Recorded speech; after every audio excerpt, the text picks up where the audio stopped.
Good afternoon from lockdown in Harare, Zimbabwe.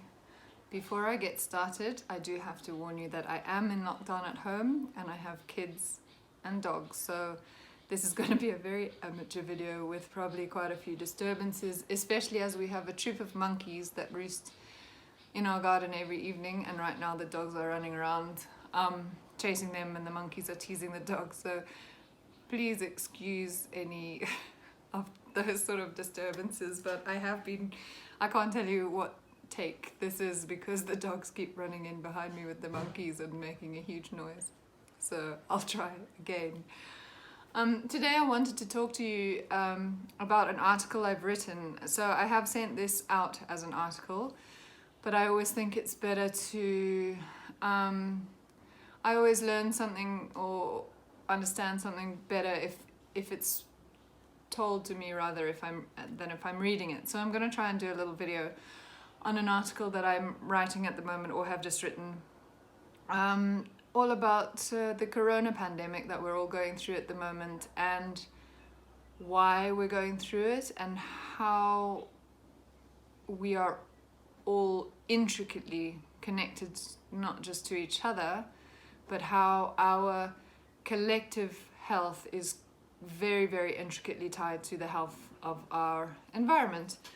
So I'm going to start off with a quote that Savory Institute wrote recently on their website, and then I'll have to look at my notes throughout the article, and I hope you enjoy it. And excuse the dogs and the monkeys. This viral pandemic is not some random occurrence in a properly functioning system. It is the byproduct of a long broken system, the reductionist management of natural resources, the destruction of landscapes, and driving of species together, the accidental creation of a perfect breeding ground for infectious disease. Right now, we are all going through the same thing globally, which is pretty incredible that no matter where we are in the world, we are all facing the same problem. Never has human civilization faced a graver danger than it does right now, and that is because of global finance and ecological illiteracy of all our institutions, driving massive environmental degradation, destroying our only habitat. No species, including humans, can survive without suitable habitat. So if we destroy our habitat, we destroy ourselves and all other species along with us. All life depends on the plant's ability through photosynthesis to convert sunlight energy into edible forms. So does every economy, every nation, and every civilization. So today I'm going to talk to you about the most important part of all of this and the sort of center of it all, which is agriculture. Agriculture is the biggest threat to our collective survival right now. And it's not just crop production as most people think. People think crops as soon as you talk about agriculture, but most of the planet is involved in agriculture because it's the production of all food and fiber from the world's land and waters. So all forms of agriculture, crops, livestock, forestry, fisheries, and wildlife those are all forms of agriculture. So basically the whole planet is involved somehow in agriculture. And all the different practices that we find within those different sections of agriculture have resulted in the destruction of many civilizations in the past. And that was long before we had any chemicals or machinery. So our agriculture has been destroying civilizations for many, many, many thousands of years. And agriculture by definition is city-based. So without agriculture, there can be no city. We can't have a city, church, university, army, business, or government. Without agriculture, there is no civilization. And this time, it's not just one or two civilizations that are under threat, we are under threat globally. And we have to do something new, and I think this pandemic is the perfect opportunity to raise awareness about this and to offer what we can do because we have to do something differently. Obviously, we've been failing for tens of thousands of years. So obviously what we've been doing isn't working, and that's what I'm going to talk about today. So we have to do something new if we are to avoid the same fate on a global scale. In doing that, we have to address the full social, cultural, economic, and environmental complexity across all of society. We must have a new agriculture that can ensure the regeneration of economies, towns, communities, cities, and nations. Few things have taught society more clearly how interlinked our survival is than what we are going through right now. So the problem is we are facing the situation in which mainstream institutional industrial agriculture is all being led by our universities, our governments, and big corporations, supported by global finance. And that has resulted in our agriculture being the most destructive and extractive industry ever in our entire history. That's terrifying. So if we keep discussing different practices and people keep vying for validity and funding for their favored practice, we know by looking at our history that we will fail, because it has not been the practices themselves that are causing the problems. What world leaders need to do is to address agriculture at policy level by focusing on the root cause of it being so environmentally, socially, and economically destructive throughout all of our history. There's very little new knowledge that isn't already available to all the world's farmers, fishermen, foresters, wildlife and livestock managers, universities and environmental organizations. We don't lack detailed knowledge. We lack the ability to manage the social, cultural, environmental and economic complexity which enables us to know when the knowledge or practice should be applied. So that's what I'm going to focus on today, because this is what the world needs. Our governments should be developing policies that will ensure agriculture goes back to the biological sciences instead of what it is based on now, which is insanity. It's based on chemistry and the corporate marketing of oil and technology. This new agriculture can only be achieved by us taking the best practices based on biological sciences of mainstream industrial agriculture and of all the many forms of organic, sustainable, no-till, permaculture, etc. agriculture, while simultaneously addressing the root cause of why all our past practices have led to global desertification and climate change. We have had thousands of good practices over thousands of years, but we've never had a decision-making framework to help us know when and where those practices would be appropriate given the unique complexity being managed. But we have had that framework since 1984. So I'll now go into explaining the actual decision-making side of these policies that we can bring about as concerned citizens of planet Earth. We must bring ourselves back into balance with the natural world. Right now, nature is giving us all the warning signs she can. Droughts, floods, megafires, health pandemics, poverty, poaching, social breakdown, mass immigration to cities, violence, and climate change. She's literally busy building the perfect storm. And we are just getting ourselves into increasing conflict. We have experts arguing about what to do, each championing different solutions in their different and ever narrowing areas of expertise. We are trying to deal with and mitigate each of our problems in isolation of each other, as if they aren't connected in any way. It's a bit like we're trying to manage water by consulting an expert who knows everything there is to know about hydrogen and another expert who knows everything there is to know about oxygen, and they give us their expert opinions and advice on how we should manage the hydrogen and oxygen. But neither of those experts know the first thing about water. And that's what we've all been missing. One vital fact: all our problems are connected, intricately. So now is the time for a change. But what change? How are all our problems connected? And how do we join the dots? The answer lies in how every one of us instinctively makes decisions, and then connecting that to how the universe functions. So the exciting news here is that we don't have thousands of problems to solve.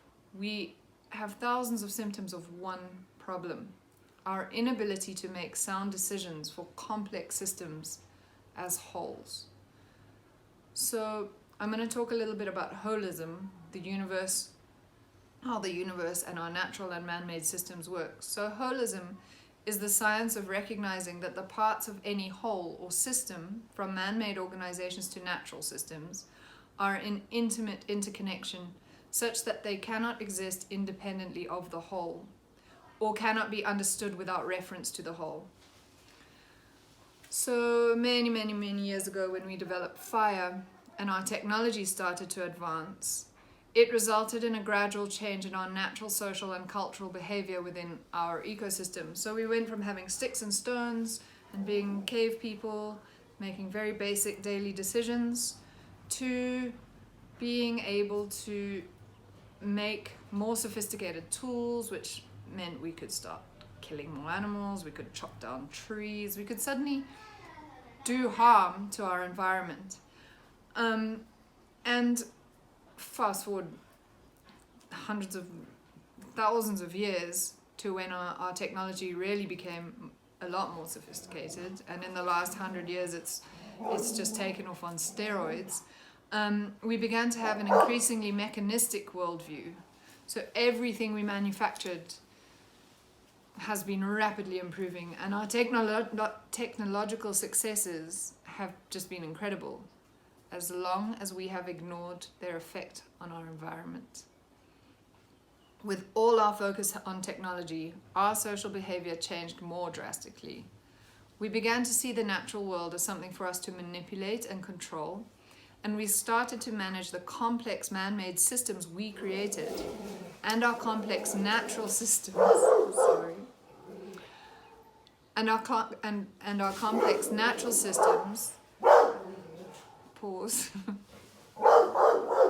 Gandalf, come on. So we started to manage the complex man-made systems and our complex natural systems the same way we were managing the things we manufactured, which was in complete opposition to the strict laws of nature.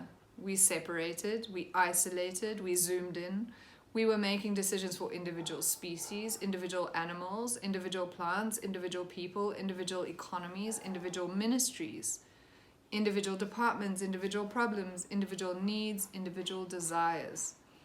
Every aspect of our lives got broken down into manageable compartments. The monkeys are on the roof now. We formed governments and organizations. Then we separated those into departments and ministries, each designed to manage a very small part of a far more complex whole. We zoomed further in, not realizing that every decision being made for any one thing in isolation of the whole was knocking on to affect something else, somewhere else, causing a brand new set of problems. And then we start to try deal with those and make decisions for those. We blame everything except ourselves.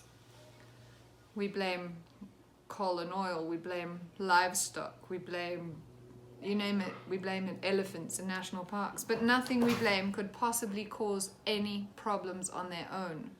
The only thing we can blame is how we manage these things. Our complex systems don't behave like the things we make, so they don't behave like technology does.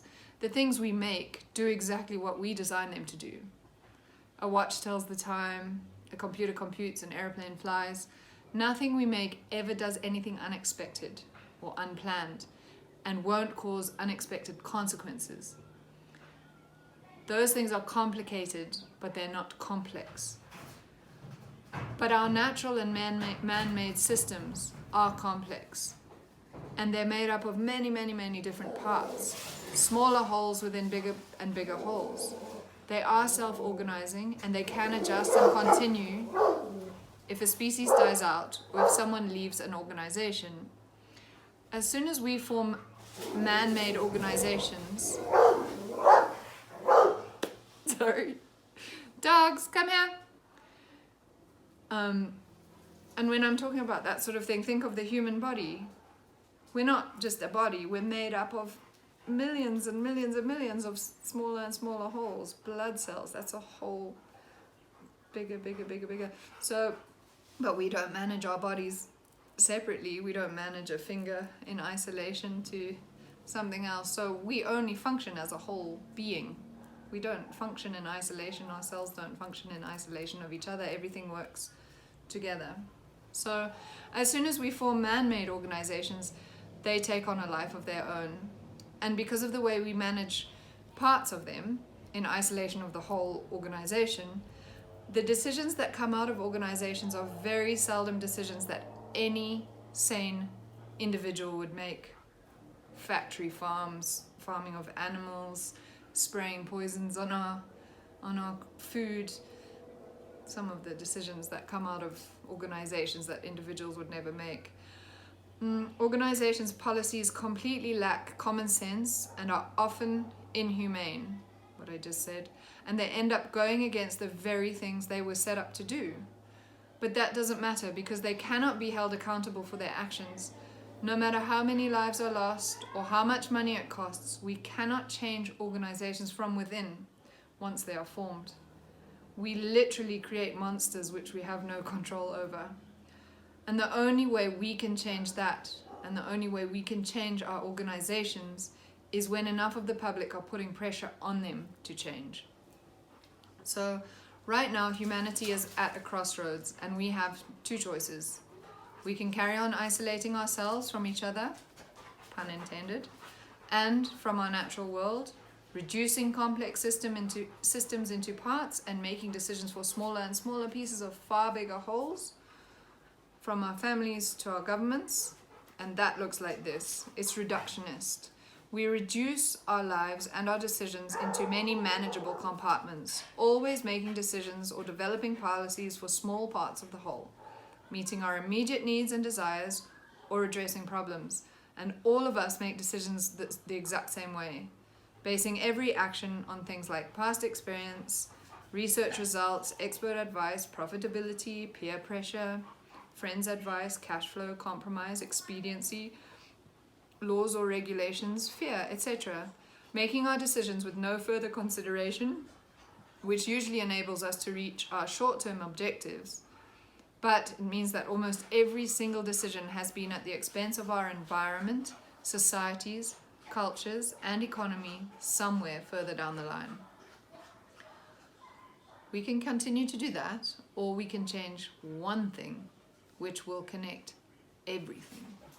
How we make decisions.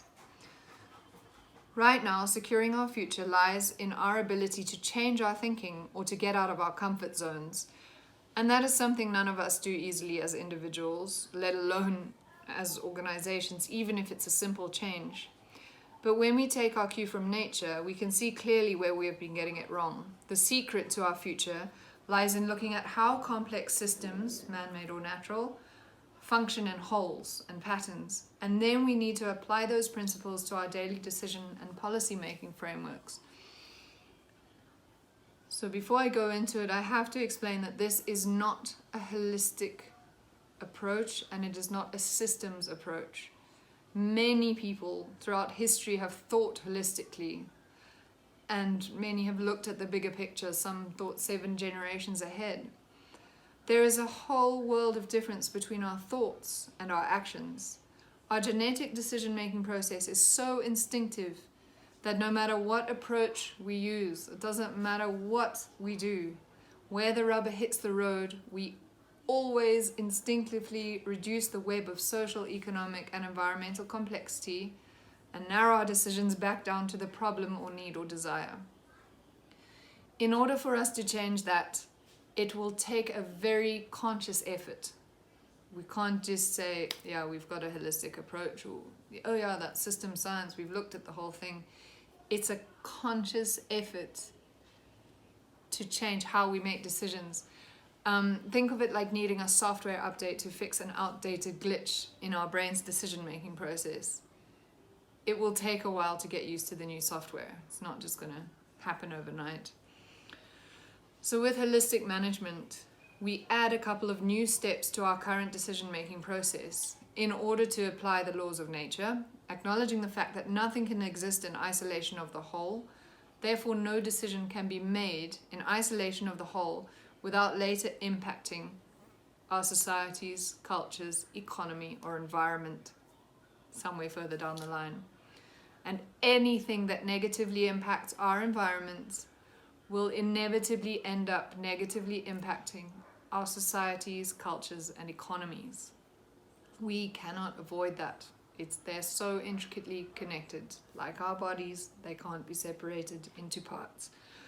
The holistic management framework enables any one of us to successfully do that. We can make sure we are consistently choosing the right actions for whatever entirely unique social, economic, and environmental complexity we are dealing with at any given time. It changes daily. We don't do the exact same things every day. Nothing is consistent. Nature flows and changes all the time. And so do our societies, cultures, and economies. So we do that by first defining what whole we are making decisions for, from an individual to an entire country. So it could be just me developing a holistic context for me and my life, or me and my family. Could be for a business, could be for a whole country developing a national holistic context for all its citizens. Then we develop a holistic context, which is a profound statement describing what kind of life we want to have. Good health, education, clean water, healthy food, peace, prosperity, etc. The monkeys agree, because they also want that life. Which we then tie to a description of what the health of our life-supporting environment must be like in order for us and many future generations to be able to have that life. We cannot have peace, prosperity, clean water, food, everything without having a healthy environment. So that's what we tie in with our holistic context.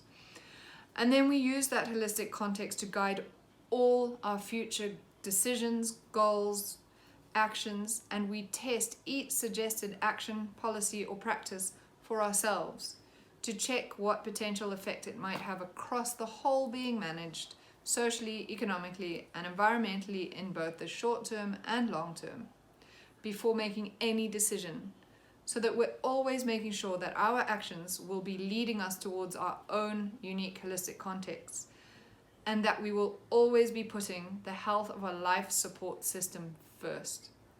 Green plants growing on regenerating soils, because without those, we cannot have civilization and we cannot exist. For those of you that want to stay a couple of minutes longer, I've just done a bit saying, have a look at what I've been talking about from the perspective of the UN's sustainability goals. So the goals are listed, and it's poverty, hunger, health, education, gender equality, clean water and sanitation, clean energy, industry innovation and infrastructure, reduced inequalities, sustainable cities and communities, responsible consumption and production, climate action, and life below water. Life on land, peace, justice, and strong institutions, and partnerships for the goals. So these UN goals are looked at about, I think it's every 10 years, and they never get reached. Not because the goals themselves are wrong, but because almost every one of those goals is a symptom of desertifying land. Each goal is being separated and managed as a problem in isolation of all the others when they're all intricately connected. So each goal is just a small piece of a far bigger whole. Working on and making decisions for each of those goals in isolation of the others can't ever work like that, because it can only cause more damaging knock-on consequences across the whole in the long run.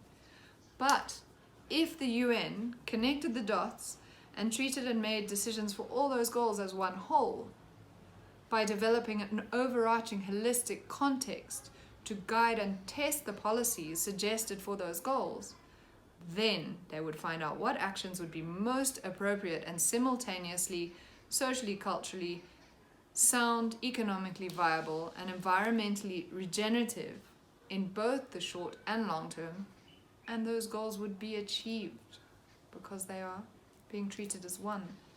So, holistic management gives us foresight.